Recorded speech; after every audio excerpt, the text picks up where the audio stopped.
That Ferrari in my thumbnail got your attention, right? But being honest with me for a second, why did you really click? You expected flashy cars, luxury lifestyle, and someone selling you a dream life of making 10K a month. But hey, I get it. Most gurus use luxury to hook you in with false promises, so you end up buying their course. And they dangle that 10K a month overnight success like bait, hooking thousands of people in. But those fancy cars, they're almost always rentals and not even owned by the person claiming to teach you sales, even though they've never been in the trenches or closed a single deal. So let me cut through the BS and give you the real playbook, the part no guru wants to share because they've never actually done it. These are 4 uncomfortable truths every legit closer knows, and if you don't, you're gonna stay stuck forever. And as we get deeper into these videos, these 4 pillars will start to connect, and at the end, it will just click for you. So make sure you stick around until the end for that. If you don't know me, my name is Joel Yee, high ticket closer, TEDx speaker, and sales team architect. I've trained over 5,000 closers,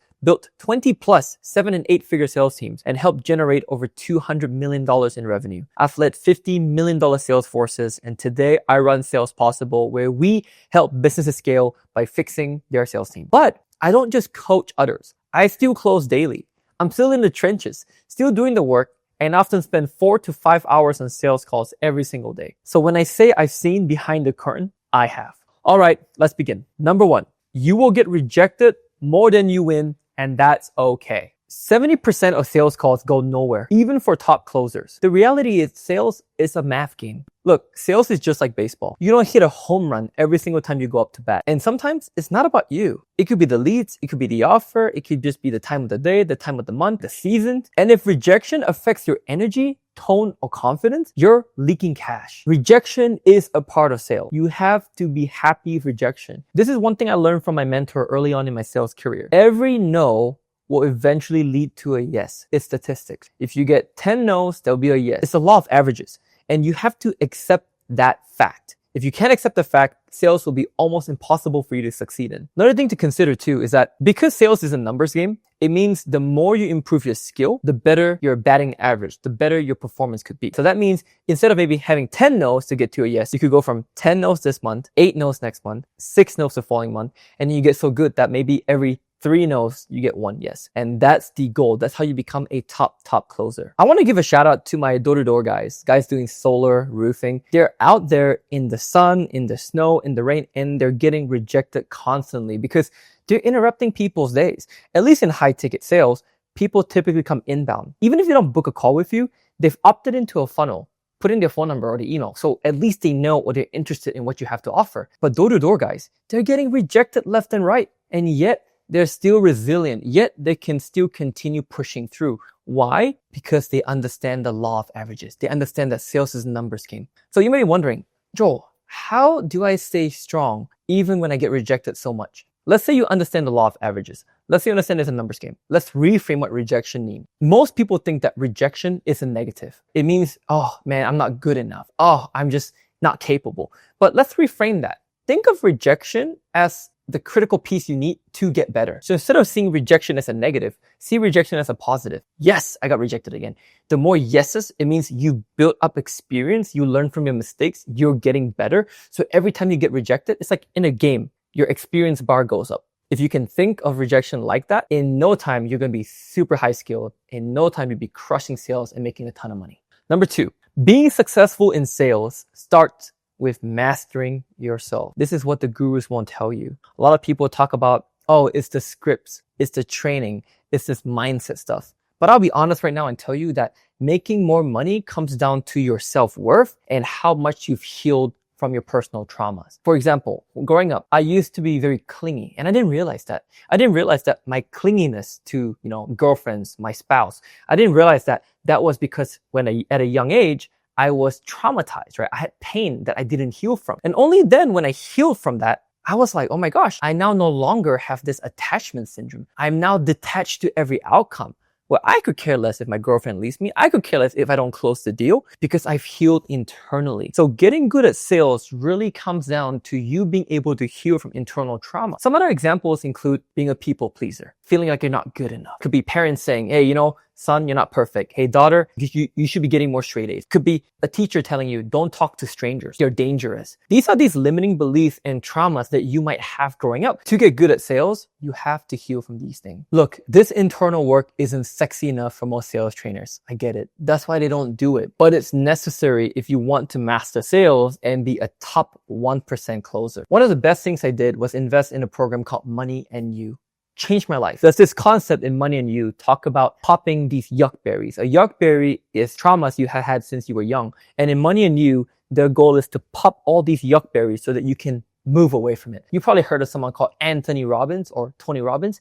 He's phenomenal at that stuff. He helps you heal from your childhood trauma so that your inner child can heal. If you haven't started meditating or doing therapy or even watching more videos or reading about things like stoicism, that will make you much happier in life. That will help you understand how to find peace, not just chase all the external things that you think might make you happy, but in reality, they never do. Third point, you don't need 10K a month to be happy. You think you do, but I'm gonna tell you right now, you really don't. When I was growing up in Malaysia, I was literally running around the village with my cousins and my friends, playing soccer barefoot. And I was the happiest boy of my life. We would climb trees, we would play in the drains, we would do crazy shit, barefoot, scrape ourselves, fall down. We had no cell phones, we had no Wi-Fi, poor electricity. I was the happiest in my life. In fact, I have family members and friends today who are still living in these villages that are still extremely happy. Sure, there's nothing wrong to hit these goals. Sure, there's nothing wrong to make money. I love making money, but the thing is, the 10K a month shouldn't be the driver that makes you happy. It should be what you can do with the money that makes you happy. So for example, for me, the reason why I want to make a lot of money, I want to make a shit ton of money, just to be clear. And I want to make it fast because I understand that if I'm able to make more money, I can open up my nonprofit centers, my different therapy clinics to help teenagers, young adults heal from this inner child trauma, heal from all these pains. So I have a reason why I want to make the money. One of my mentors, Jeremy Haynes, he said something in a live event in Vegas where I attended a couple years ago. He said, you guys are fucking selfish. You have the potential in this world to change the world, yet all you care about is taking care of yourself, your parents, and your kid. That's really fucking selfish. You should be helping more people, and you can't do that if all you think about is yourself, your parents, and your kids. And it really hit me. And that's when I realized I need to make more money, more than 10K a month, but not because I can buy fancy shit with it. Yeah, sure, that's cool. But the reality is we are using this money to impact the world so we have more responsibility, and that's where true fulfillment and true happiness and true peace come from. Look, you might not be in the stage where you can think about impact and all this because you got to take care of yourself. I get it, right? Maybe there's bills you got to pay right now and you would even like to make 5K a month. Focus on your skills first, gain those high income skills, and then you can start advancing to that level. But what I'm trying to say is that don't just let money be the goal, be the end goal where you think you're going to find true happiness once you hit that. It fades. Once you get to 10K, you're going to want 15. Once you get to 15, you're going to want 20. Humans are like that. And it's okay, but just know that. And then you can find true peace. I'll tell you a quick story. One of my setters from the Philippines, her name's Alex. She messaged me one day. We've worked together now for 3-4 years. And, she used to make about 600 US a month, which is pretty average in the Philippines. And then when she became a setter for one of my trading coaching offers, she started making 3K, 4K US a month. She literally messaged me and said, hey, Joel, thanks to the income I'm making, thanks for you hiring me here, I got to pay for my neighbor's daughter's tuition in school in the Philippines. Imagine how I felt and how she felt, that she was able to use the extra income to pay for her neighbor's child's tuition. That's what I mean by having more responsibility, not just yourself, your parents, and your kids, but helping people around you. And that's where making 10K a month makes sense. That's where making a lot of money. If you want to do that, then all power to you. That's amazing. And the last thing I want to add here is this. Everyone's situation is different. Like if you're in the Philippines, 3K a month might be amazing. But if you're living in downtown New York, even 10K a month might feel like poverty level. So it just depends on your specific situation. And I don't know your situation. I'm not going to judge, but make sure you understand why you're hitting a monetary goal, not just for the money, but it's what you can do with the money. Lastly, number 4, you're not in sales. You're in a decision facilitating business. Most closers believe their job is to convince prospects, and that kills deals fast. Look, your job isn't to sell. It's to coach people through a decision they've been putting off a long time. Your prospects know they have a problem. They're looking for a solution, right? The best example would be someone who wants to lose weight. He knows he needs to eat less, he needs to eat healthy, he needs to work out more, right? Everybody who is obese, overweight, they know they need to move more and eat less. But why don't they do it? It's not the lack of information. It's that lack of accountability, that lack of commitment. So your job as a closer is to help them realize that if they continue down this path, they're going to end up in a very bad place, a shorter life,